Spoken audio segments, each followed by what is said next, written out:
Mohamed Adebayo, chef de cellule incubation et développement de talents à l'Université virtuelle de Côte d'Ivoire. Bonjour Monsieur Adebayo, nous sommes ravis de vous recevoir suite à votre mission au Rwanda. Quelles leçons clés retenez-vous de votre immersion au sein des incubateurs et Fab Lab rwandais et en quoi ces modèles pourraient-ils inspirer l'UVCI dans sa stratégie d'accompagnement des startups?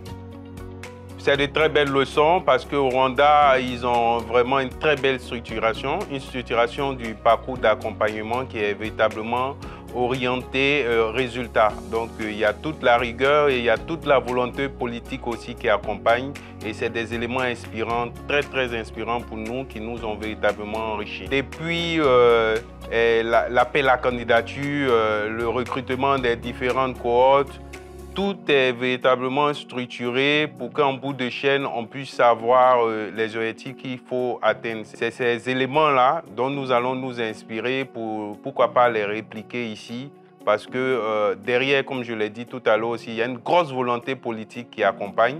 Donc nous allons solliciter aussi nos autorités pour nous accompagner. Au regard des échanges que vous avez eus avec les entrepreneurs et responsables d'incubateurs rwandais, quelles opportunités concrètes de coopération avez-vous identifiées entre l'UVCI et ces structures? Le type de collaboration, c'est essentiellement deux points clés que nous avons retenus. C'est la co-construction de certificats. Nous avons des parcours. Nous sommes une université entièrement dématérialisée avec des apprenants de partout dans le monde entier.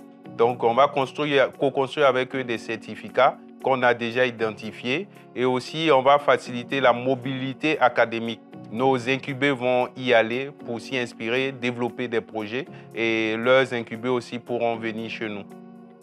Quels éléments du modèle rwandais en matière de gouvernance des incubateurs ou de développement de solutions numériques vous ont le plus marqué et pourquoi? Les éléments qui nous ont impressionnés, c'est déjà la création d'entreprises qui peut se faire en moins de 24 heures.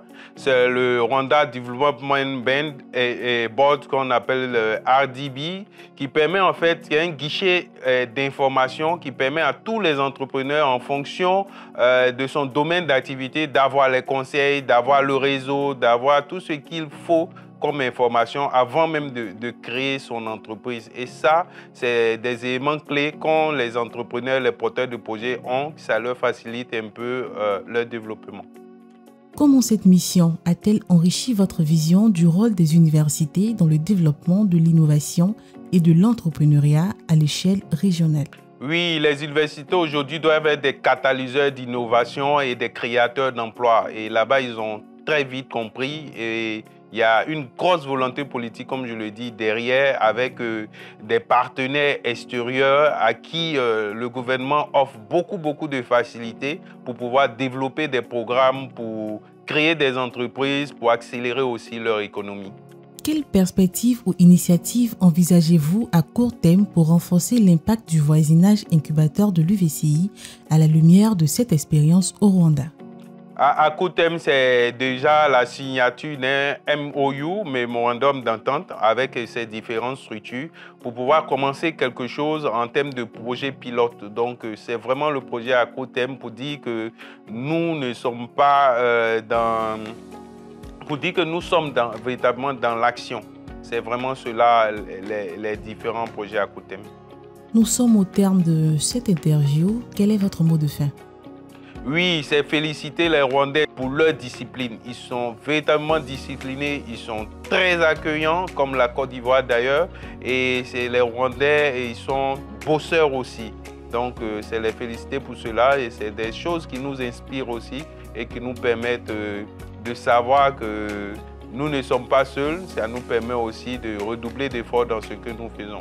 Merci d'avoir répondu à nos questions. Merci à vous, merci au président de l'UVCI qui nous a facilité cette initiative qui permettra à coup sûr de booster aussi notre université.